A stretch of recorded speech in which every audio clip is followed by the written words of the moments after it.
দীর্ঘ প্রায় ১৮ বছরের নির্বাসিত জীবনের অবসান ঘটিয়ে দেশে ফেরার প্রহর গুনছেন বিএনপির ভারপ্রাপ্ত চেয়ারম্যান তারেক রহমান।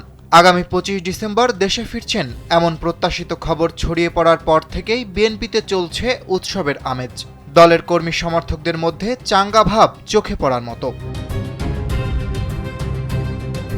এদিকে দেশে ফিরেই নির্বাচনী মাঠে নেমে পড়বেন তারেক রহমান।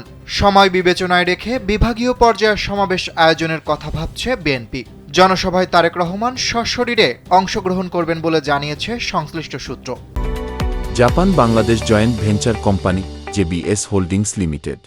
অন্যদিকে তারেক রহমানের বহু প্রতীক্ষিত আগমন ঘিরে বিএনপি এবং এর অঙ্গ ও সহযোগী সংগঠনগুলো এখন মহাব্যস্ত।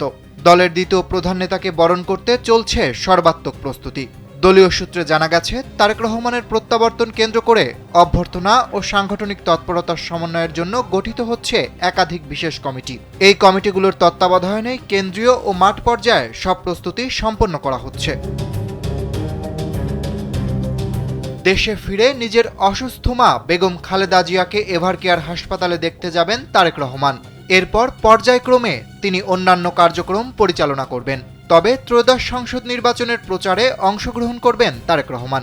বিষয়টি তিনি নিজেই গত সোমবার এক অনুষ্ঠানে খোলাসা করেছেন। মহান বিজয় দিবস উপলক্ষে রাজধানীর ইঞ্জিনিয়ার্স ইনস্টিটিউশন মিলনায়তনে বিএনপি আয়োজিত আলোচনা সভায় তারেক রহমান ভার্চুয়ালি প্রধান অতিথির বক্তব্য দেন। এ সময় তিনি নির্বাচনী প্রচারে অংশ নেওয়ার প্রত্যাশা ব্যক্ত করেন। আসন্ন নির্বাচন সামনে রেখে গ্রামে গঞ্জে, শহরে বন্দরে, ওয়ার্ডে মহল্লায়, অলিগলিতে, রাজপথে জনগণের নিজেদের অধিকার প্রতিষ্ঠার এই নির্বাচনী মিছিলে তিনিও অংশগ্রহণ করবেন বলে জানান। এদিকে দীর্ঘদিন পর দেশে ফেরাকে কেন্দ্র করে তারেক রহমানের জন্য প্রস্তুত করা হচ্ছে গুলশান অ্যাভিনিউয়ের ১৯৬ নম্বর বাসাটি। এছাড়া গুলশান ও নয়াপল্টনের দলীয় কার্যালয়ে তার বসার কক্ষ নতুন করে সাজানো হচ্ছে।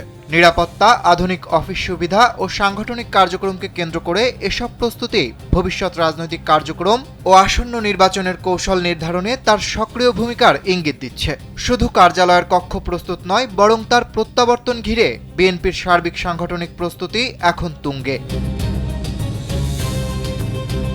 অরিত্র বাসু, কালবেলা।